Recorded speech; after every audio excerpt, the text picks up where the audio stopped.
Ladies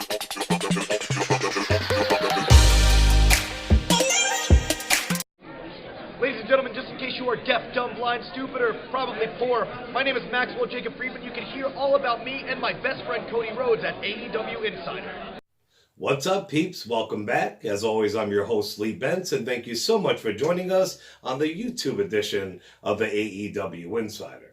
As you know, crazy stuff has been going on this week in wrestling, pretty much the last couple of days too, which is fucking insane. So let's get to it. Since this is the AEW Insider, we always start with AEW news first, of course, unless there's a death or something like that. So AEW's Joey Janela was at UFC 244. It turns out that also WWE Tag Team Champion Dash Wilder was there in attendance as well. A fan knew that, and he tweeted that Janela should get into an angle with Dash. An angle means, you know what I mean, like a fake fight or a fake beef so they can have a fight together in the future. Dash Wilder did see the fan's tweet, and he said, please don't. Then a female fan tweeted to Janela that Dash is the one with the nice booty. Joey Janela said, cool, I will look for the booty with the tennis racket marks on them, because Jim Cornette, the Revival, is his favorite tag team, and he hates Joey Janela, so it was a little bit of a rub. Dash did see that, and he responded and said, I will look for the face that's running away with Enzo's handprint on it. Burn, you know, because Enzo and Janela got into a fight at the Bleak 182 concert a couple months back, and Enzo smacked fire on Janela's face. Janela replied, I offered you a claw, I guess it mean his hand like a handshake, as a bridge of peace. Unfortunately, you acted very rude. It is a shame that you were not stuck in Saudi Arabia for another 3 days, which is crazy. And we're going to get to the WWE, Saudi Arabia, a big mishap that's been going on. Nick Jackson has gone on record and said that there will not be a partnership with AEW and New Japan Pro Wrestling. To me, that makes zero sense, especially with other stuff I have to report, which doesn't confirm it, but it's just stupid not to. They wrestled over there, blah, blah, blah. I don't get it. It seems like a smokescreen to me. All right, on to some WWE news. Now, we know that a lot of WWE wrestlers did not make it for SmackDown because they were stuck in Saudi Arabia. When the story first came out, it was supposed to become because of mechanical issues. The plane got stuck, which I did report on our podcast, so check that out. The real reasons have come out why they were stuck over there, and it is fucking insane, peeps. So the real reason why WWE Superstars got held up in Saudi Arabia has been revealed. The Saudi prince stopped and ordered them off the plane. As you know, WWE signed a deal with the Saudis. They have to come over there 2 times a year for 10 years, and the deal was for $1 billion, like a legit $1 billion. Well, the Saudis have not paid for the last 2 WWE events over there. Right now, the tab's anywhere between $400,000 to $500,000 that they owe the WWE. So once it came out that the Saudi prince was supposed to meet Vince in a meeting, he didn't meet him. Once he did that, Vince actually cut the feed. So if you lived in Saudi Arabia and you weren't there and you wanted to watch it live, you couldn't because they didn't pay Vince, and Vince cut the fucking feed. So the Saudi prince obviously was irate, and he literally stopped the plane with 178 wrestlers and staff who work for the WWE and would not fucking let them leave Saudi Arabia. Vince McMahon took off first, and he took his top stars with him, like 12 or 18 wrestlers. That was it. And then Brock took his own private plane home. Everybody else was stuck over there. A bunch of superstars are pissed and, of course, refused to go over there again. A bunch of them took to Twitter talking shit about it. Buddy Murphy, Rusev, Andrade, Carl Anderson, what have you. They feel they were used as pawns, and they really were. They were used as human pawns. And you know, over there in that country, they killed the fucking news reporter. They could have slaughtered every one of those fucking wrestlers. Those guys had to be shitting their fucking pants when they were over there. To add more insult before the truth did come out about what really happened, Vince, from his private plane going home safely, ordered his staff over there in charge of talent to tell the WWE wrestlers to tweet on all their social media that they wouldn't make it to SmackDown because of mechanical problems. That is so fucked up, yo. We now know that Brock is on Raw, and like I said, that's how they were going to switch titles with no problem, no issues. But it's weak. After the draft, once again, it means nothing. Weeks after the draft, boom, a big major switch already. Already it's bullshit. I just don't fucking get it, man. Brock and Heyman were not even supposed to appear on SmackDown. They were supposed to do it on an angle on Raw, but since nobody got out of Saudi Arabia, they had to do the SmackDown show. According to Dave Meltzer, a lot of stuff, including top talent wrestlers and all that, behind the scenes have lost a lot of faith in Vince McMahon. And I don't fucking blame him, dude. I'd be trying to get out of that country, calling AEW ASAP, trying to get out of my contract and saying it's because of fucking work environments, blah, blah, blah. You would, but that's fucking crazy. The Fiend, a.k.a. Bray Wyatt, has teased the new world title. I'm going to put the pic in this video as long as I can get a hold of it, but it's pretty awesome. It's got the fucking buzzards on it. The background of it's different. It's really, really awesome. The era of The Fiend is going to kick ass. I can't wait. Alexa Bliss is not too happy right now.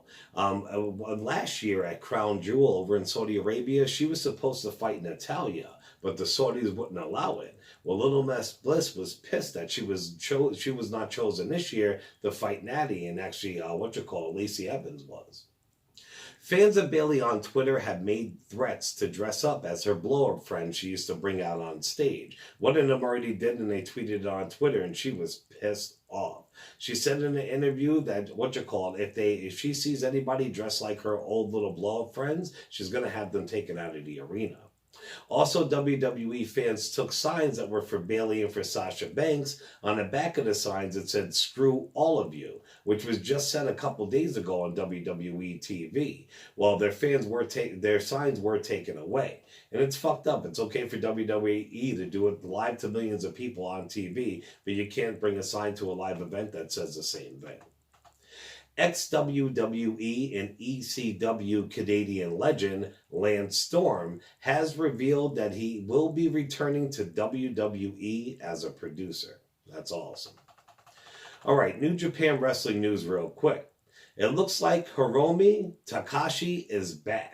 If you remember, I'd say it's definitely over a year and a half ago, if not 2 years now. He was in a New Japan match and he landed on his neck. The other wrestler didn't cradle his neck, or he didn't. He was overstuck in America. He couldn't even travel back to Japan for like a couple weeks or a couple months because his neck injury was so bad. Then they flew him over and you really haven't heard from him. He's in that group, the Ungovernables. They're called Los whatever over in Japan, and they represented him. They haven't forgot about him when they do their promos and all that. Well, he is back. He did a little promo at the New Japan's last pay-per-view, their power struggle they got going on. He had his cats in the pictures and all that. And him and Will Ospreay are actually going to be fighting at Wrestle Kingdom 14 in January.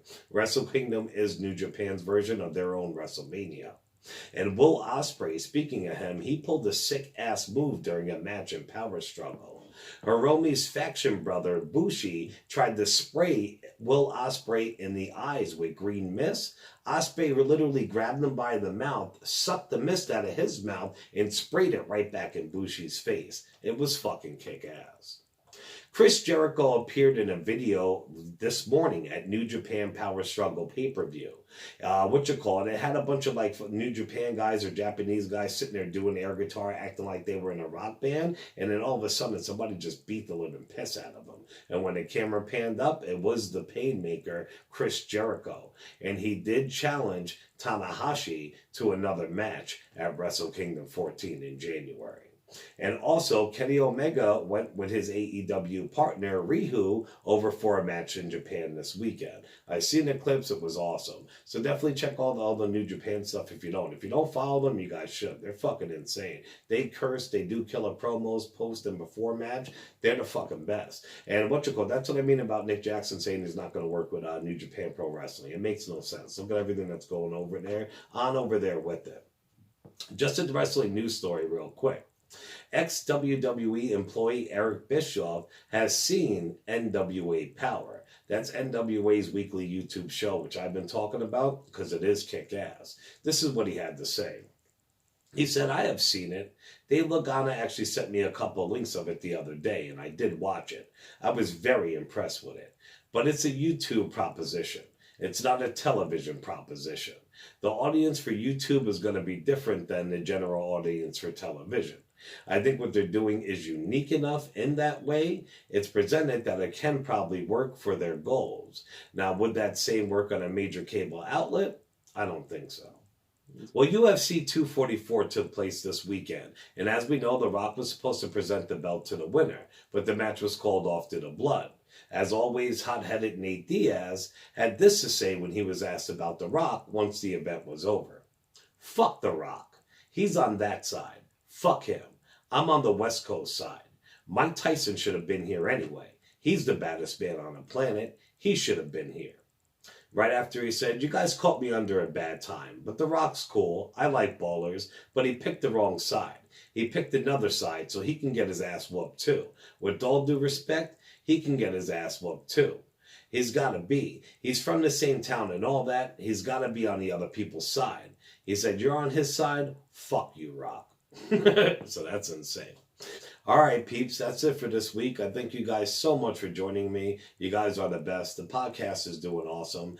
There's a lot of podcasts I've been putting out. Just a lot easier to do it on a podcast than it is on video with all the editing. But definitely show the podcast some love and YouTube and Facebook under the AEW Insider and on Twitter with the AEW Insider 1. All right, I'll be back in a couple days with a Movies and More YouTube edition and some podcast shows in between. We got a lot of stuff coming up. I'm working on the top 30 of my favorite wrestlers of all time. We got top 5 horror films coming up. I mean, top 5 Christmas films, top 5 Christmas horror films, what have you. So we got a lot of stuff in the pipeline. Anyway, check us out on all social media, peeps. As always, I'm your host, Lee Benson. Thank you so much for joining us on the AEW Insider. Ciao, peeps.